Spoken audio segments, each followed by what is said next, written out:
Новогодние чудеса от Буду Зевзевадзе, у Торпедо Кутаиси новый тренер и приключения на Рождество от Георгия Чеквитадзе. Все это в новом выпуске Сакартвелуа. Погнали!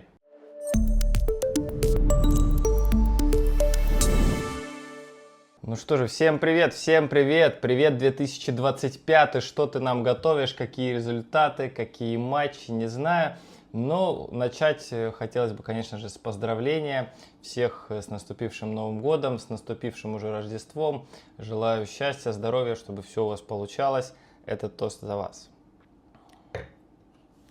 Знаете, Новый год – это время таких желаний, и вообще вот эта новогодняя пора, рождественская, все загадывают желания, и иногда они сбываются. Я не знаю, что загадывал Буду Зевзевадзе на Новый год, но события, развивавшиеся в эти дни, буквально стремительно, молниеносно, они заставляют поверить, что, возможно, он загадывал переход в команду Бундеслиги, о чем, кстати, Саба Сапанадзе в паблике GeoTeam писал, что Буду сказал, я никуда не поеду, были как будто бы у него предложения с Китая, еще какие-то клубы им интересовались, но никуда он не хотел уезжать, говорит, я буду в Бундеслиге играть, и все, понял меня. И вот так вот буквально за несколько дней, сейчас я уже точно не помню, когда эта история началась, до Нового года или в Новом году, но она вот буквально соединила 2024 и 2025, и сам переход Буду состоялся вот в первые дни, в январские. Сначала слухи, потом уже официальное объявление, потом первые фотографии и потом первое интервью, о котором мы, кстати, с вами поговорим сейчас подробно. Вообще в этом выпуске, знаете, матчей было не так много, вы устали, вы отмечали, поэтому давайте я 3 главных новости выделю, прошедших уже, наверное, даже не 7, а дней 10, 12. Так вот, начнем мы как раз-таки с Буду Зевзевадзе. Ну и прежде чем мы поговорим о Буду, хотелось бы такую небольшую загадку для вас сделать. 10 мая 2014 года, ну, по крайней мере, потому что я нашел, последний раз грузинский футболист выходил на поле в матче Бундеслиги. И вот у меня к вам вопрос, что это был за футболист, что это была за игра и как она закончилась, ответ будет в самом конце. Но вернемся к Буду, контракт до лета 2029 года, что вообще будет в 2029, кто из нас знает. И да, лакомый кусочек. Немного я расскажу о том, что Буду сказал после подписания этого контракта, что писали болельщики в комментах, это отдельная история. Но прежде давайте посмотрим на путь Буду Зевзевадзе. Родился он в Кутаиси, играл в матчах чемпионата Грузии, было непросто, потом какой-то период в Дании. Ну, видите, какая витиеватая карьера, и вот всегда он мечтал заиграть в топ-5. Ну и казалось бы, уже человеку за 30 лет, ну что у него там получится. И вот в Венгрии был период тяжелый, когда его посадили на лавку, ничего не получалось, потом переехал в Карлсруэ. И вот, знаете, целый год у него ушел практически на адаптацию. Начал он забивать в декабре уже позапрошлого года, в декабре 23-го. Потом было яркое выступление за сборную Грузии. Эти 2 мяча Люксембургу, я думаю, никто не забудет. Попадание Грузии на Евро. Ну, сборная, к сожалению, потом ничего особо уже не получилось в плане результативности, но тем не менее в Карлсруэ все у Буду было в порядке, 12 мячей в первой части этого сезона, Бундеслиги 2, и скауты вот так вот присмотрели, увидели, ага, забираем. Ну, Хайденхайм, вы скажете, наверное, не самая топовая команда, но с другой стороны, если они такого футболиста берут, значит он действительно будет играть, значит он им действительно нужен. Мне кажется, это даже лучше, чем попасть в какую-нибудь Боруссию и сидеть там на лавке, поэтому давайте за Буду мы все же порадуемся. Ну и давайте теперь перейдем к комментариям, что вообще об этом переходе говорят. Я не знаю, можно ли назвать генеральным директором, ну, как председатель правления клуба, сказал, что это главный рок-звезда и народный герой Грузии.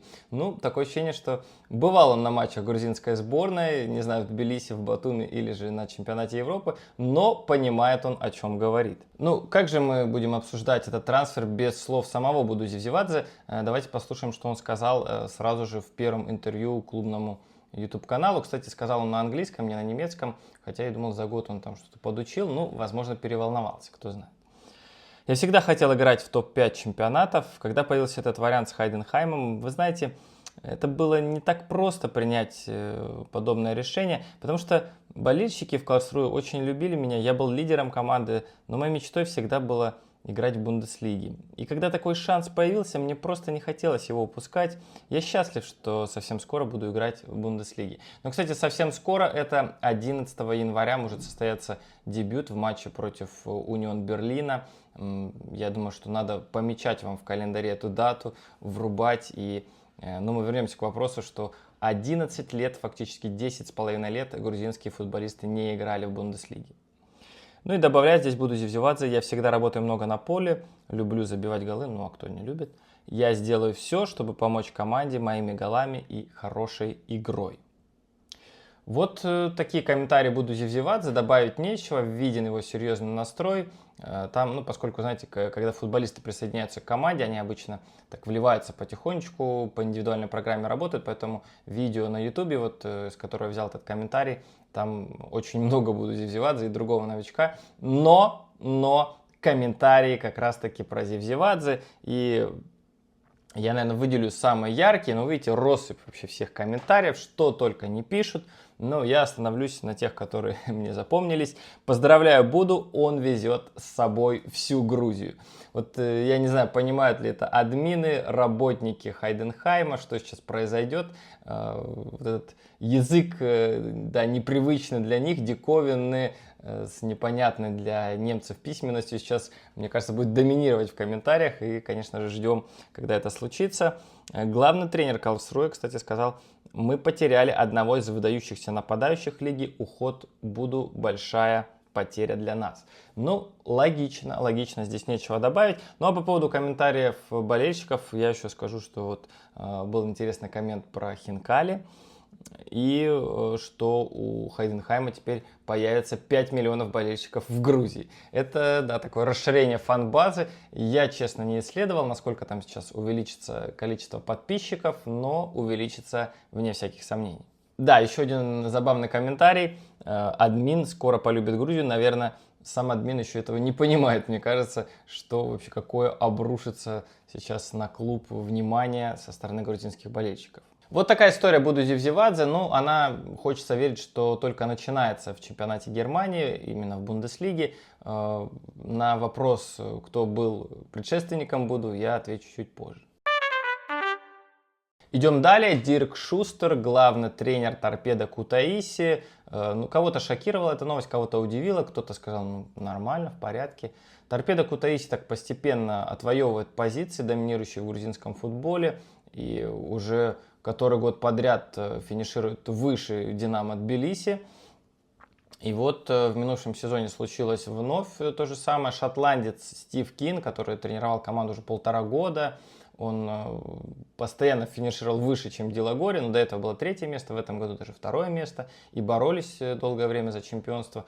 Ну, вот так вот он покидает клуб, хотя, наверное, неплохое время команда имела с этим тренером, взяли суперкубок, 2 раза попали в тройку.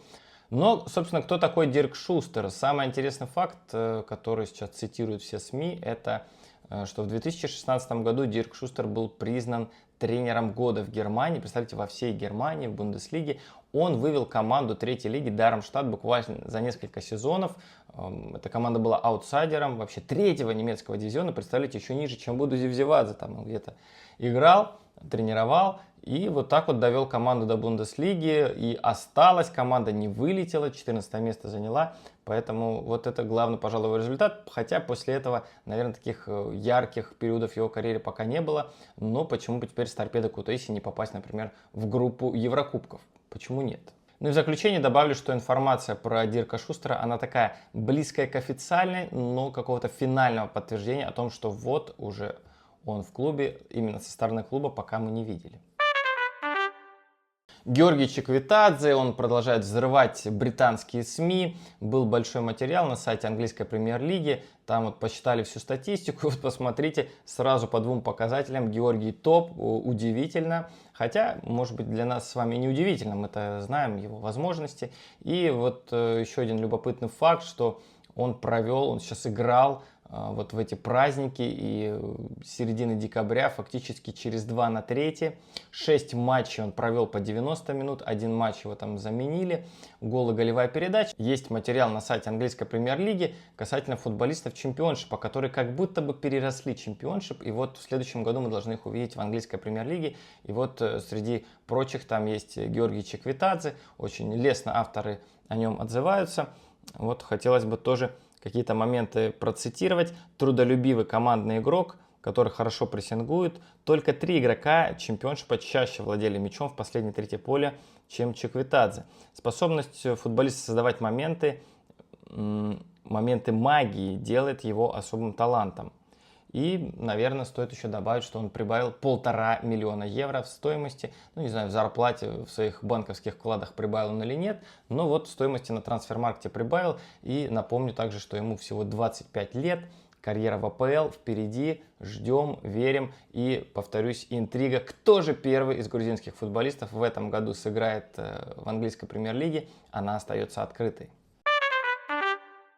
Еще совсем коротко про Жоржа Микаутадзе, Адиль Рами, чемпион мира, которого мне посчастливилось тоже встретить в футбольном клубе Сочи. Он высказался о Жорже на французском телевидении, выступает он там в качестве эксперта, похвалил, сказал: ребята, да вы его в Реал поставьте с партнерами, которые есть в Реале, да он клепать будет голы больше, чем Мбаппе. Ну вот так вот амбициозно, но не знаю, на самом деле сложно поспорить с Адилем. Я думаю, что мы узнаем это только если у Жоржа появится такое окружение. Не знаю, в какой клуб он мог бы перейти, но пока он говорит: ребята, оставьте вы свои клубы. Галатасарай принес 21 миллион, он сказал: заверните, отправьте в Турцию, в Стамбул, закопайте где-нибудь возле Галатской башни, а я буду играть за французский Лион. Это мечта моего детства, я хочу забивать голы, приносить пользу команде. Можно ли считать Микаутадзе сейчас основным нападающим, я не знаю, скорее, наверное, пока нет. Вот сказал я про Микаутадзе, не подводил я итоги года, знаете, так объемно в конце 2024, но вы наверняка слышали, что Георгий Мамардашвили стал лучшим футболистом Грузии, Саба Гагличидзе стал лучшим молодым футболистом. Ну а по версии Международной федерации статистики, футбола и статистики, Вилли Саньоль вошел в топ-10 лучших тренеров вообще в мире. Блестящие результаты. Ну и, конечно, ждем дальнейшего прогресса. Кстати, если говорить, вот матчей с участием грузинских футболистов было не так много, поэтому формат передачи у нас сегодня немного другой. Но вот если уж говорить, кто мог сыграть, не сыграл, Хвича Кварацхелия, что-то ему там не здоровилось, он не сыграл, Давиташвили, Зурико не сыграл за Сент-Этьен, как будто бы у него там температура была. Вот какие-то мелкие такие болячки, они вот не дали сыграть футболистам. Но я верю, что это только вот, знаете, желание выйти на поле, всех порвать, оно только усилит в будущих играх. Мы с вами немного поговорили про переходы. Джаба Канкава также присоединился к Динамо Тбилиси, это уже официально. Но есть еще очень много слухов. Вот, например, была любопытная информация, как будто бы Георгий Цитаишвили уедет в чемпионат Болгарии. У меня это вызвало полное недоумение. Какая к черту Болгария? Георгий, ты что? Хотелось сказать ему. И, к счастью, это оказалось все вбросом СМИ, не знаю, там, агентов болгарских, агентов Цитаишвили, может быть, какие-то условия в Гранаде ему лучше выбивают. Но вот посудачили несколько дней, а потом сказали: нет, все, Цитаишвили остается и никуда не уходит. Ну и потрясающая какая-то хватка турецких команд на грузинских футболистов. То вот сватали Китаишвили в состав Трабзонспора, на матч который, кстати, я скоро схожу, посмотрю, будет ли он там на поле, конечно же, вряд ли. И теперь вот Качорашвили, как будто бы тоже его хотят отправить туда, в Турцию. Не знаю, хочет ли он, мне кажется, тоже Трабзонспор сейчас идет где-то внизу, ну, не стоит. Леванте, может быть, это и не Примера, но уровень испанского футбола будет повыше. Я думаю, вы со мной спорить не будете. Еще один слух, который тоже обсуждается, это Георгий Гулиашвили, футболист Сараева. Как будто бы им интересуются хорватские Хайдук и Динамо Загреб, и даже итальянские команды. Лочошвили отправляют из Кремонезе в Модену, якобы у Кремонезе есть какие-то финансовые проблемы, и ряд игроков им придется продать, но Лочошвили вроде бы и не против. Ну, в общем говоря, слухов много, информации много, но что из этого подтвердится, узнаем в ближайшее время.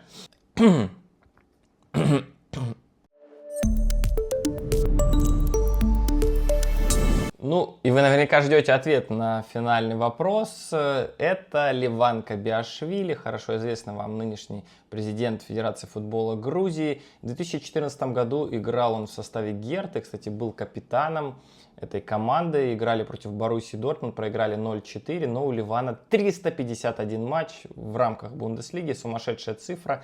Фрайбург, Шальке, Герта, больше, конечно, Шальке. С 1998 по 2014 год играл Леван в чемпионате Германии, в первой Бундеслиге, 351 матч, выдающиеся цифры.